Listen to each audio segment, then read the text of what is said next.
Surabaya wajib mensosialisasikan juknis penerimaan peserta didik baru SD tahun pelajaran 2024-2025. Nanti setelah kegiatan ini kita ditugaskan melaporkan yang sudah.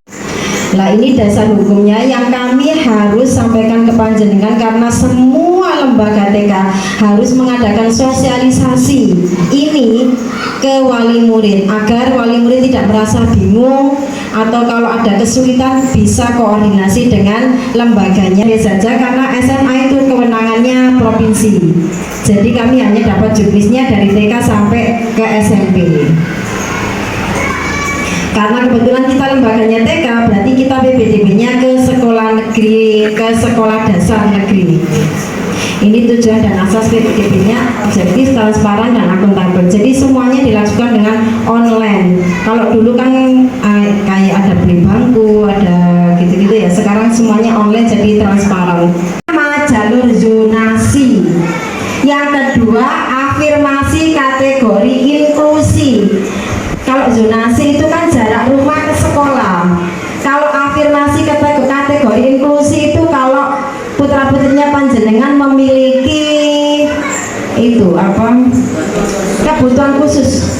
ABK, anak berkebutuhan khusus, itu panjenengan bisa menggunakan jalur inklusi. Tapi insya Allah murid kita di kelompok B ini kayaknya tidak ada yang inklusi kebetulan tahun ini. Tahun kemarin ada, tahun ini insya Allah tidak ada. Semuanya di batas normal. Yang ketiga yaitu afirmasi kategori keluarga miskin atau pramiskin. Ini biasanya nanti kalau panjenengan validasi itu ada keterangannya, panjenengan keluarga miskin atau tidak itu nanti ada MBR kalau tidak salah. Iya betul. Jadi itu nanti bisa panjenengan gunakan kategori keluarga miskin atau pramiskin. Yang keempat, prestasi. Biasanya prestasi ini digunakan untuk yang SD ke SMP ya biasanya. Kalau dari SD ke TK, dari TK ke SD enggak pakai prestasi, kayaknya zonasi saja. Kemudian perpindahan tugas orang tua atau wali yang seperti saya sebutkan tadi. Ketentuan umum peraturan wali kota. Sekolah dasar adalah salah satu bentuk satuan pendidikan khusus. Jadi itu baru boleh dilakukan walaupun belum 1 tahun. Tapi karena kan kalau bencana alam atau itu kan kita tidak bisa memprediksi. Itu kan datangnya tiba-tiba. Jadi itu boleh. Tapi insya Allah kota kita aman ya, semoga tidak ada apa-apa.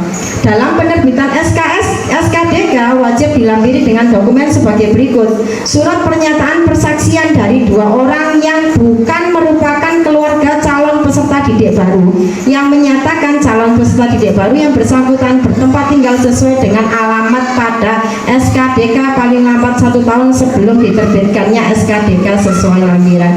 Berarti ini tetangganya boleh. Pokoknya yang tidak di dalam 1 KK.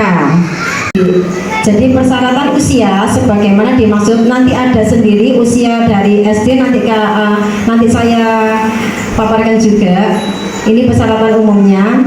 Ada akte kelahiran atau tidak ada akte kelahiran, berarti surat kelahiran, keterangan lahir yang dikeluarkan oleh pihak yang berwenang dan dilegalisir oleh lurah pada jenjang pendidikan dasar. Sekolah dasar negeri adalah salah satu bentuk satuan pendidikan formal yang menyelenggarakan pendidikan umum dan diselenggarakan oleh pemerintah daerah pada jenjang pendidikan dasar. Nah, ini persyaratan umumnya, monggo dipersani. Persyaratan calon peserta didik baru sekolah dasar negeri harus memenuhi persyaratan usia sebagai berikut. Yang pertama, 7 tahun sampai 12 tahun. Itu prioritas utama. Poinnya besar sekali, 10. Kemudian yang kedua, paling rendah 6 tahun pada tanggal 1 Juli tahun berjalan. Jadi 6 tahun juga boleh. Tapi 6 tahunnya pada tanggal 1 Juli besok itu sudah 6 tahun, tidak boleh 5 lebih.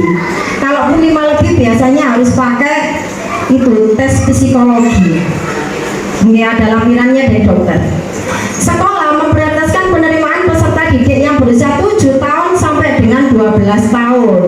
Pengecualian syarat usia paling rendah 6 tahun sebagaimana dimaksud pada huruf B tadi. Huruf B ini yaitu paling rendah 5 tahun 6 bulan pada tanggal 1 Juli itu masih boleh, tapi harus memiliki potensi kecerdasan atau bakat istimewa dan kesiapan psikis yang dibuktikan dengan rekomendasi tertulis dari psikolog profesional. Jadi kalau panjenengan yang